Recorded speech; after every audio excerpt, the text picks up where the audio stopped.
Oke, selamat datang. Kali ini aku bakal nyeritain film Rambo The First Blood Part 1. Di awal cerita, seorang veteran Vietnam bernama John Rambo berniat untuk menemui rekannya yang bernama Delmar saat dinas di Vietnam. Namun ternyata Delmar sudah meninggal karena mengidap kanker. Setelah pulang dari Vietnam, mendengar berita tersebut, Rambo langsung terkejut dan kecewa tidak percaya.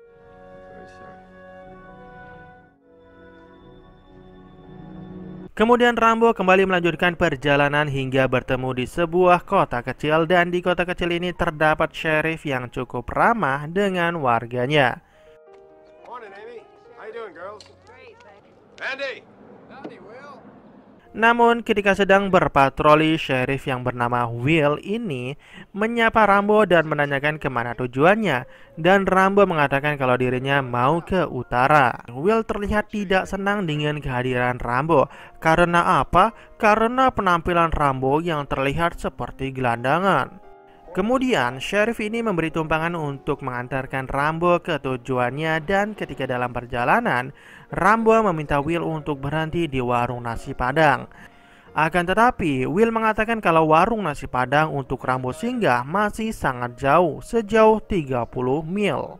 Lalu, Will menurunkan Rambo di seberang jembatan dan mengatakan untuk lurus ke depan ke arah utara.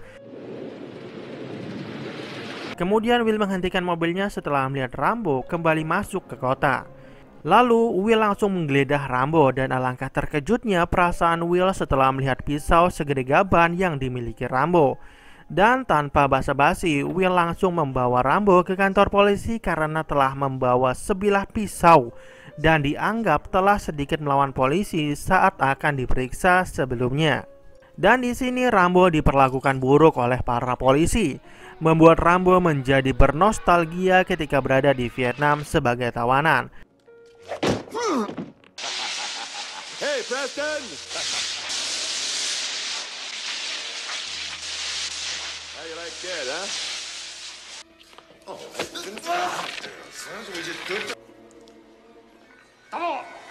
Dengan seketika Rambo langsung ngamuk menghajar sheriff yang menghalanginya lalu kabur. Son of a bitch! Come on!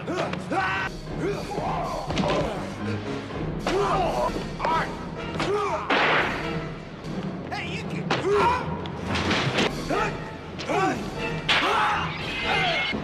Wait!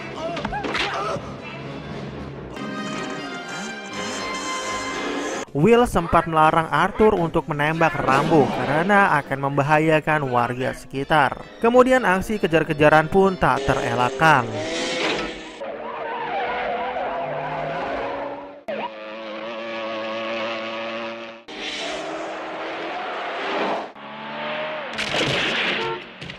Will mengejar Rambo hingga mobilnya gelimpang di sungai. Lalu Will meminta bantuan rekan-rekannya untuk mencari Rambo dengan bantuan helikopter dan anjay pelacak. Come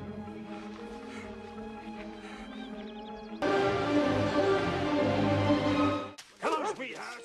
Let's get a little exercise. Let's...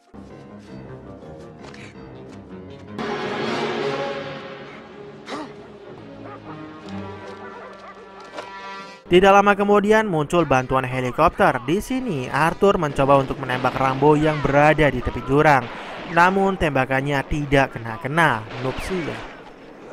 Merasa dirinya terancam bahaya, Rambo langsung lompat ke arah pohon yang ada di bawahnya supaya dapat mengurangi kecepatan saat jatuh.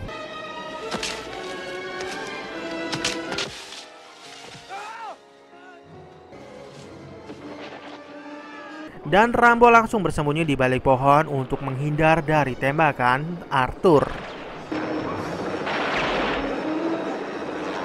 Kemudian Rambo mengambil segenggam batu dan melemparkannya ke arah helikopter tersebut hingga membuat helikopter menjadi oleng dan menyebabkan Arthur terjatuh dan tak bisa bangkit lagi.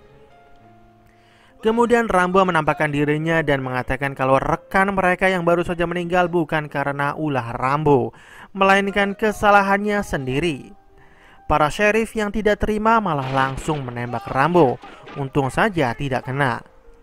Lalu salah satu partnernya Will mengatakan kalau orang yang sedang mereka kejar itu adalah seorang pahlawan veteran Vietnam dengan pangkat beret hijau. Akan tetapi Will tetap bersikeras untuk memburu Rambo sampai dapat. Kemudian Will bersama rombongannya yang tersisa kembali mengejar Rambo ke dalam hutan, dan ternyata Rambo telah siap menyambut kedatangan para sheriff dengan jebakannya. There he is!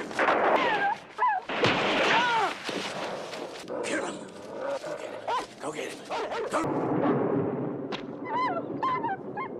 Satu demi satu para sheriff terkena perangkap jebakan Rambo.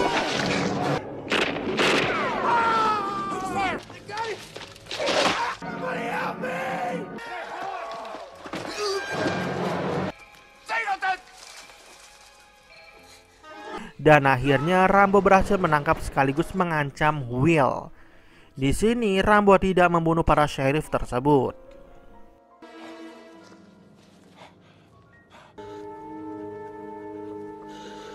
Kemudian Will pulang ke tenda yang sudah disiapkan dan para reporter langsung menjadikan berita hangat.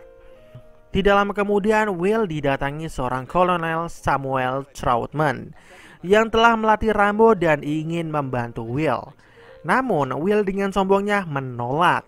Tapi kemudian Will meminta Kolonel untuk menghubungi Rambo, yang mana ketika itu Rambo sedang menikmati hasil buruannya.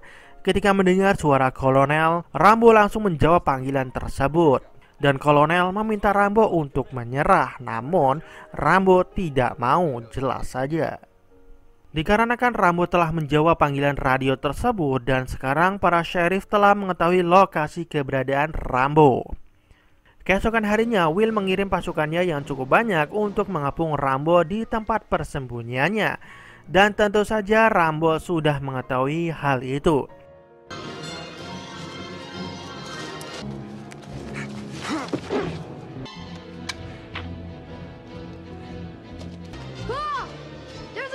What happened, son? There he is! Come on! Dan akhirnya Rambo berhasil dikepung oleh para sheriff. Kemudian sheriff melaporkan kalau mereka telah berhasil mengepung Rambo, dan Will memerintahkan untuk jangan menembak dan jangan melakukan apapun selain mengepungnya sebelum Will datang. Come on, guys, shoot! On these trees, go to the front of that mine. Screw that, Clinton. I ain't going up there. I want you to go into that mine. Oh, not me. Namun seorang pemimpin peleton sheriff ini ingin menjadi jagoan dan menembak tambang tersebut dengan basoka hingga membuat Rambo terjebak di dalam tambang tersebut. Kemudian Will datang dan kesal karena ucapannya tidak dilaksanakan, dan Will beranggapan bahwa Rambo sudah meninggal. Jadi Will pulang ke kantornya. Di lain sisi ternyata Rambo masih hidup dan berjuang mencari jalan keluar melalui arah datangnya angin, dan akhirnya ketemulah jalan keluar dari tambang tersebut. Kemudian Rambo melihat mobil truk militer yang sedang konvoi yang tentu saja membawa senjata. Dan Rambo berhasil membajak salah satu mobil truk tersebut lalu menuju ke kota.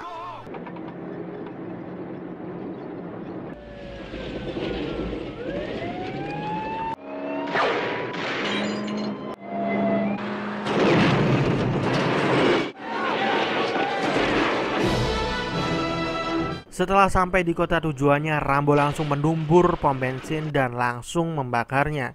Kobaran api tersebut begitu besar sehingga sampai terlihat dari kantor sheriff. Will yang mengetahui kalau itu adalah ulah Rambo, Will langsung meminta seluruh warganya untuk tidak berada di jalanan. Dengan cerdiknya, Rambo mematikan seluruh lampu di kota tersebut agar tidak mudah terdeteksi. Kemudian Rambo mampir di sebuah toko berburu. Di sini Rambo mengeluarkan semua amunisi dan menumpuknya menjadi satu.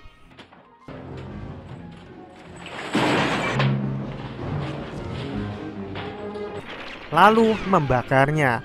Rambo melakukan hal tersebut untuk memanipulasi keberadaannya oleh musuh. Dan benar, Rambo dapat mengetahui keberadaan Will yang berada di atas gedungnya.